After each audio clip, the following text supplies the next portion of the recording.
What's going on, guys? We're going to be talking about 13 mistakes that parents can make when raising healthy kids. So, I'm not a parent, but I hope to one day be a parent.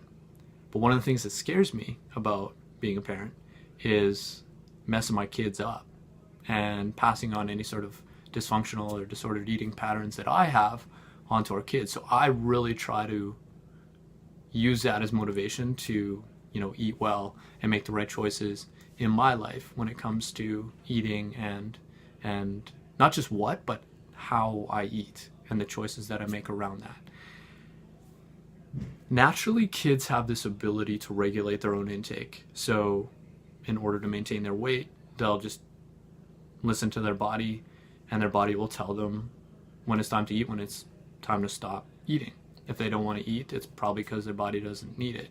And over, a week or whatever, they'll naturally be highs and lows, and they'll regulate their intake or kind of manage their intake so that at the end of the week, they're able to maintain a healthy weight. But unfortunately, their intake or their appetite awareness gets messed up with, things like overly processed foods. So if you're eating foods that are designed to make you eat more of them, that have been void of a lot of kind of nutrients and stuff like that and fiber, it's a lot easier to eat more without detecting any sort of fullness. So overly processed foods can interfere with a kid's ability to regulate their intake naturally. Too big of portion sizes can interfere with a kid's ability to kind of have that natural appetite awareness. Eating when rushed or on the go, as we know, eating slow is kind of one of those cornerstone habits or cornerstone skills when it comes to being healthy and having that appetite awareness. So eating when rushed or on the go can interfere with their ability to detect fullness and hunger naturally. And then the last thing is parents having strict rules about good or bad foods. So if you're telling your kid that one food is bad and another food is good, it sets up kind of all or none thinking regarding foods. And as we'll talk about later, foods kind of lie on a continuum. There's just foods that are good based on the situation, and then there's better choices based on the options and the situation that's been presented to you. So those four things tend to mess up kids' ability to naturally regulate their intake. It's such a beautiful thing that they are able to have that appetite awareness. It's just, I think it's important for parents just to step out of the way and let it happen. And you'll see in these 13 mistakes that parents can make that a lot of them center around the fact that kids know how to eat. You just need to step back and let it happen. Okay, so step number one, or mistake number one that you'll see parents make is bribing kids. So you can't have any pudding until you eat your meat kind of thing, right? So if you use that as a reward, they'll see the dessert as a reward and seek that out in other aspects of their life. And then, the next thing they know, they have a reward system, and it's all just consuming, something that maybe not conducive to their health more frequently than needs to happen. So bribing kids is mistake number one. Mistake number two is anytime a kid has pain, giving them food as something to ease that pain, right? So kid falls off their bike, oh, here's some candy. Kid gets beat up at school, oh, here's a chocolate bar, right? So when you give kids the option of easing their emotional turmoil with food, they'll do that when they're adults, right? How many times have you or somebody I know personally, I've done it, sought emotional solace or comfort from food. So if I experienced a breakup or my boss got mad at me or fired from my job or whatever, me seeking out food isn't kind of a healthy relationship with food. You want to see food as pleasure. You want to see it as kind of a source of nutrients. You want to see it as necessary for health, fitness, and performance, but to seek emotional solace from it isn't the most healthy way to approach your relationship with food. So number two is don't reward kids or give kids food as a form of emotional kind of solace. Number three mistake is making kids clean off their plates. Sorry, I got these notes right here because I'm not a parent, so I have these kind of listed out, so I'll be referring back and forth on those. But making kids clean off their plates is number three. So again, kids naturally have that ability to regulate their own intake. So just step back and let it happen. Because you made too much food doesn't mean they need to clean off their plates. That's not up to you to decide. Again, let their appetite awareness guide their eating. If they're not eating the right things, we have some suggestions that we'll give you later on in the mistakes. But for the most part, making a kid clean off their plate just sets them up as adults to want to clean off their plates. And if you're not hungry and you're eating beyond what is required of your body, then you're gonna gain fat. It's just the nature of it. Number 4, parents having strict rules about good or bad food. So again, we talked about this. One of the 4 things that can mess up a kid's ability to naturally regulate their own intake is the parents having strict rules about good or bad foods. So you tell a kid this is good, that is bad. It sets up all or none thinking. When a kid has all or none thinking, it's either you're on or you're off. It doesn't lie in a continuum. You want to look at foods as being on a continuum. Know what I mean?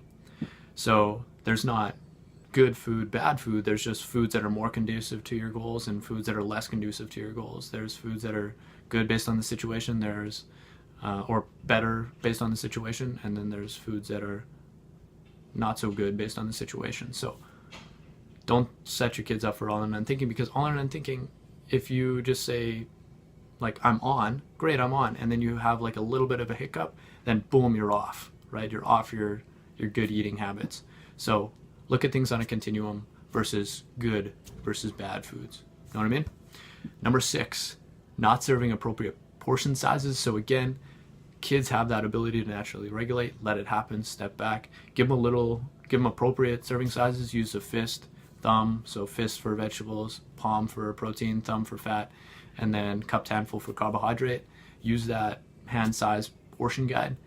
And if they want some more, because they're still hungry and you're setting up the right circumstances for them to be naturally regulating their intake, i.e. not using too many or not eating too many overly processed foods, not having good or bad foods, not eating when you're rushed, and then obviously appropriate portion sizes. If the right circumstances are there, they will pick the food they want. If they want some more, let them have it. Don't make a big deal about it. Just let it happen. Number 7, not giving kids the illusion of choice and determination, or self-determination. So we talked about this earlier, or made mention of this earlier. If kids aren't eating the right things, then they're probably not taking ownership in the decisions that they're making. If you give kids the option of, hey, we're having carrots today, how do you want to eat them? And asking them, do you want to roast them? You want to eat them raw with hummus, or do you want to steam them or something? So giving kids choice in how you make them. Going to the grocery store and having the kid pick out 3 vegetables that they want to have for supper. That gives them choice. They take ownership in that choice, and then they're more likely to eat it. So give kids the option of controlling their own destiny when it comes to the food decisions that they make. They'll take more ownership in that, and they'll be more likely to eat that stuff. You know what I mean? Choice and self-determination. Number 8, not letting kids stop when they're no longer hungry. So eat, right? This is kind of like a form of love and family and culture, and I get that, but when you are constantly pushing food on a kid beyond them being satisfied or full, then naturally what's going to happen? They're just going to keep eating, and they're going to override their hunger signals and fullness signals, and they're going to get better at overriding their fullness signals the more that you do it. So again, step out of the way, let their hunger and fullness drive their eating. You don't need to push any food on them. Just because that was passed on to you from your parents or your grandparents doesn't mean you need to do it too. It's okay. It's okay. We're not judging. It's just, this is what's best for the kid. Stepping back, letting it happen.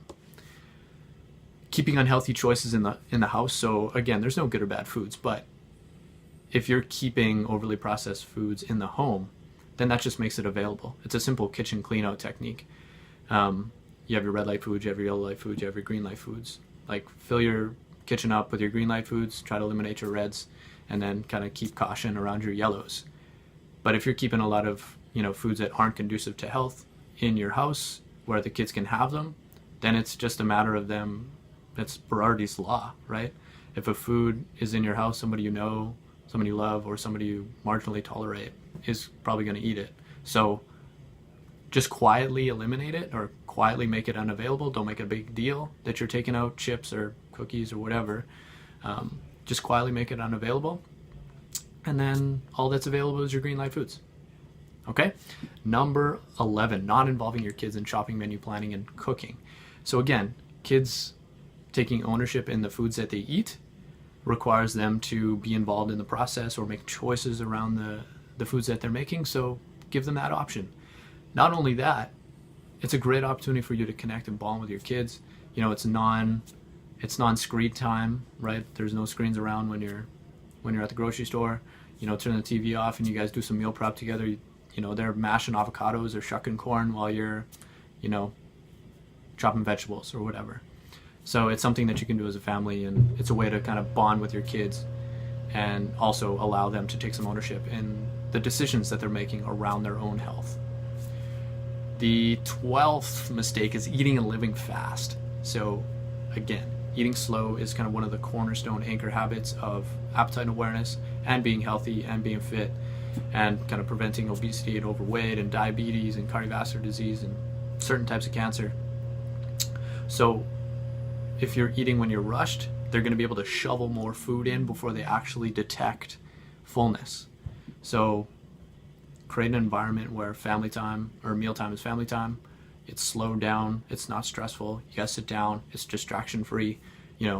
Even model the behavior that you want your kid to do. So have a bite, put your fork down, talk to them, engage in the conversation, have a bite, take a sip of water, right? Just break up your eating so that you're not just shoveling food in your mouth.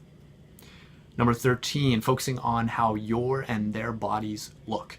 So you're going to have to kind of keep your stuff in check with this. If you're saying like, oh, look at my muffin tops, or oh, I'm so fat, they're going to see that as important. And then like if you're saying this to your kid, like making comments about their weight, like you don't need to say that. That's not your place to say. Instead, focus on how the body functions, right? So not how the body looks, focus on the body, how the body functions. And that's what's going to kind of help them get a better idea and a more healthy concept of what the body is, and healthy concept around exercise and eating. Okay, so instead of focusing on how the body looks, focus on how the body functions. So like, hey Susie, you're so strong when you're climbing on those monkey bars. It must be from all that exercise that you've been doing. Or like, hey Johnny, you have boundless energy. It must be from all those healthy nutrition choices you've been making, or something like that, right? So how the body functions, not so much how the body looks. Okay guys, so that is the 13 mistakes that parents can make when making or raising healthy kids. Hope you guys enjoyed it. Leave some comments below. I'd love to hear what you think. Parents, chime in. Let me know if I'm off with this one. If you're interested in reading more on this stuff, this information is from Precision Nutrition Level 1 Certification Textbook, which is an unbelievable resource on not just nutrition, health, and fitness, but how to raise healthy kids and teach them to do the right things. Hope you guys enjoyed this. Again, comment below. Let me know if I can help you out in any way. Talk to you again soon.